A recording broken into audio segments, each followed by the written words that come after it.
Hello everyone, কেমন আছেন সবাই? আশা করছি সবাই খুব ভালো আছেন। আমি চলে এসেছি আমার কিচেনে এবং দেখতেই পাচ্ছেন অনেক রান্নাবান্নার পর অনেক থালা বাসন, কড়াই, প্রেসার কুকার এগুলো জমেছে। তো আজ দেখাবো ডিশওয়াশারে কিভাবে আমরা থালা বাসন ক্লিন করি। সো এখানে দেখতে পাচ্ছেন আমার অনেকগুলা কফি মগ, যেগুলোতে আসলে কফির দাগ লেগে আছে। এছাড়াও আমার কড়াই, প্লেট, বাটি এবং অনেকগুলা আসলে জমেছে, যেগুলো আসলে ধুতে হবে। সো আমি চিন্তা করলাম আসলে ডিশওয়াশারে কিভাবে ইউজ করি আপনাদেরকে দেখিয়ে দিই।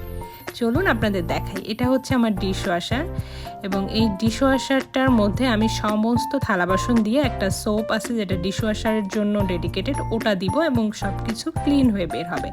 দেখতে পাচ্ছেন আগের দিনের যেগুলো ক্লিন করেছি সেগুলো, তো এগুলো আমি বের করে ফেলবো এবং দেন আজকের ময়লা থালা বাসনগুলো আমি ঢুকিয়ে দিব।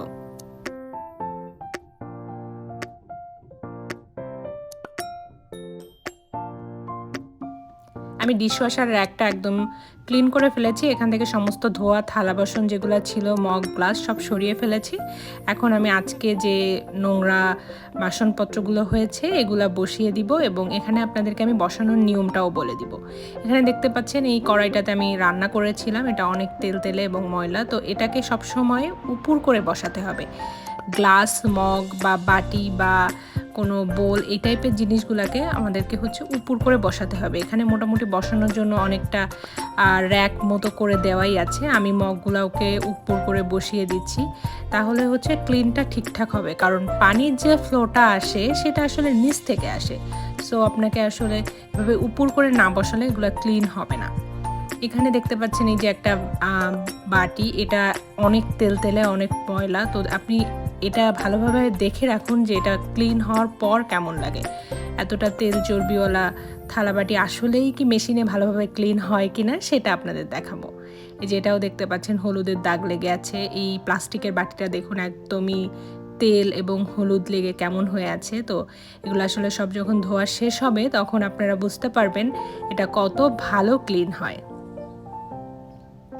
আমি এখন একে একে সমস্ত খুন্তি বা যেগুলো চামচ ছিল, কফি মগ, বাটি, কড়াই, সব কিছু এক এক করে উপর করে বসিয়ে দিব এবং আসলে সব কিছু অর্গানাইজভাবে বসালে এখানে অনেক জিনিস রাখা সম্ভব।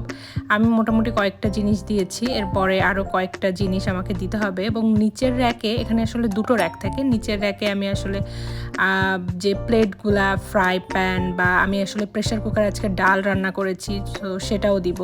এবং উপরের দিকে আসলে ছোট জিনিসগুলো যেগুলো যেমন মগ বা বাটি বা প্লাস্টিকের যে বক্সগুলা, এগুলা দিলে ভালো হয়, তাহলে আসলে জায়গাটা ঠিকঠাকভাবে ইউটিলাইজ হয়। দেখতে পাচ্ছেন আমি একটু রিঅর্গানাইজ করে নিচ্ছি, তাহলে অনেক জিনিস একসাথে দেওয়া সম্ভব হবে। সো এগুলো সব কিছু আমি একটু ভালোভাবে দেওয়ার ট্রাই করলাম যাতে সব কিছু তাড়াতাড়ি ঠিকঠাকভাবে ক্লিন হয়। আসলে বসানোটা একটা ইম্পর্ট্যান্ট বিষয়, কারণ আপনি যদি ঠিকঠাকভাবে এগুলাকে লোড করেন তাহলে ধোয়াটাও অনেক সুন্দর হবে।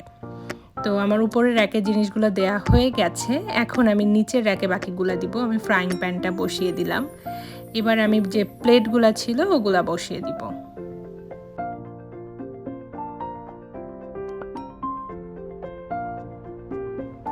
এখানে প্লেটগুলোকে বসানোর জন্য এরকম র্যাক করে দেয়াই আছে। সো এখানে অনেকগুলো প্লেট একসঙ্গে বসানো যায়। তো আমি আমার প্লেটগুলোকে আগে বসিয়ে দিব। এছাড়া যে আমার কাছে যে প্রেসার কুকারটা বললাম যে আমি ডাল রান্না করেছি, দেখতে পাচ্ছেন কেমন দাগ লেগে আছে, তো এটাও আমি আসলে বসিয়ে দিব। প্রেসার কুকারটাও খুব ভালোভাবে ক্লিন হয়ে যায়। এগুলো আসলে এতগুলো থালা বাসন হাতে ধুইতে গেলে অনেক টাইম লাগে এবং এটা আসলে মানে আমাদের জন্য যারা ব্যস্ত থাকেন তাদের জন্য আসলে টাইম কনজিউমিং। সো আমেরিকাতে এটা খুব ভালো একটা ওয়ে যে থালা বাসনগুলো খুব ইজিলি পরিষ্কার হয়ে যায়।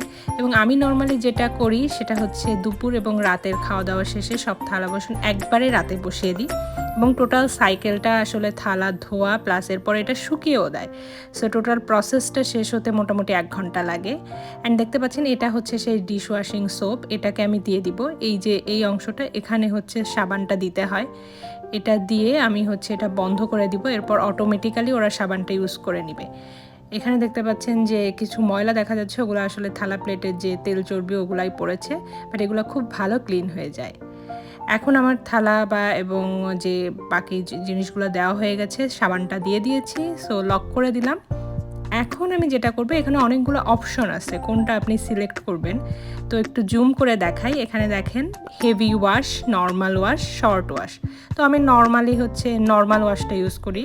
অ্যান্ড এই সাইডে আছে heating off and on. Heating আমি অন রাখি, তাহলে যেটা হয় থালা বাসন ধোয়ার পর এটা খুব সুন্দর করে শুকিয়ে যায়, সো কোনো গন্ধও থাকে না, খুব ভালো ক্লিন হয়। বেশ অনেকক্ষণ টাইম হয়ে গিয়েছে, এখন দেখতে পাচ্ছেন এটা অনেকটা মানে ধোয়া শুরু করেছে এবং বেশ অনেকটা সাইকেল ঘুরে এসছে। এই অবস্থায় আমি আপনাদেরকে একটু খুলে দেখাবো যে ভিতরে আসলে কি হচ্ছে। এখন আমি এটা একটু খুলছি, এটা খোলা উচিত নয় বাট আমি খুলছি। দেখুন এখানে যে পানি বের হচ্ছে এবং আপনারা হয়তো খেয়াল করলে দেখতে পারবেন স্টিম আছে, অর্থাৎ গরম পানি দিয়ে ধোয়া হচ্ছে। এবং এই সময় যে সোপটা ইউজ করেছি ওটারও ফেনা তৈরি হবে এবং গরম পানি দিয়ে খুব ভালোভাবে ধোয়া হবে। এবং এরপরে হচ্ছে এটা সুন্দরভাবে নর্মাল পানি দিয়ে ধোয়া হবে এবং লাস্টে এটা ড্রাইং হবে। তো কমপ্লিট হয়ে গেছে সাইকেল, 1 ঘন্টা পর চলে এসেছি। এখন দেখুন সব কিছু কত চকচকে অ্যান্ড ঝকঝকে। সো আপনাদেরকে প্রথমে দেখাই যে প্লেটগুলো কেমন ক্লিন হলো।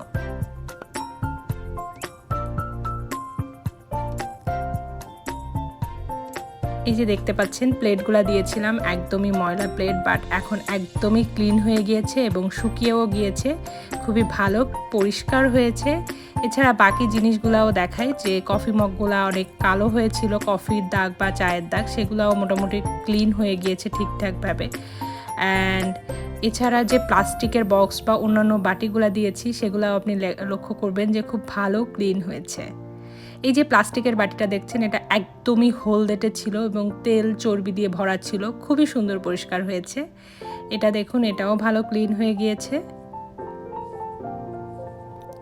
ডিশওয়াশার ইউজ করলে আসলে থালা বাসন খুবই ভালো পরিষ্কার হয় এবং সময় অনেকটা বেঁচে যায়।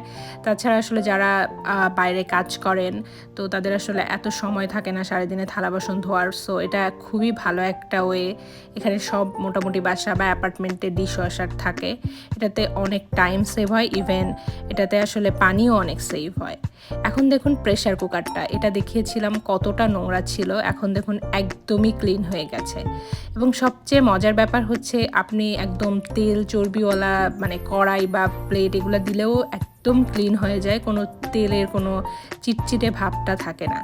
সো সব কিছু খুব ভালো পরিষ্কার হয়েছে এবং আমি আসলে এটা অনেক দিন ধরে ইউজ করতেছি, ইউএসএ আসার পর থেকেই আমি এটা ইউজ করি। আমার খুবই ভালো লাগে কারণ এটাতে অনেক সময় বেঁচে যায়। সো সবাই ভালো থাকবেন, সুস্থ থাকবেন এবং চ্যানেলটি সাবস্ক্রাইব করবেন।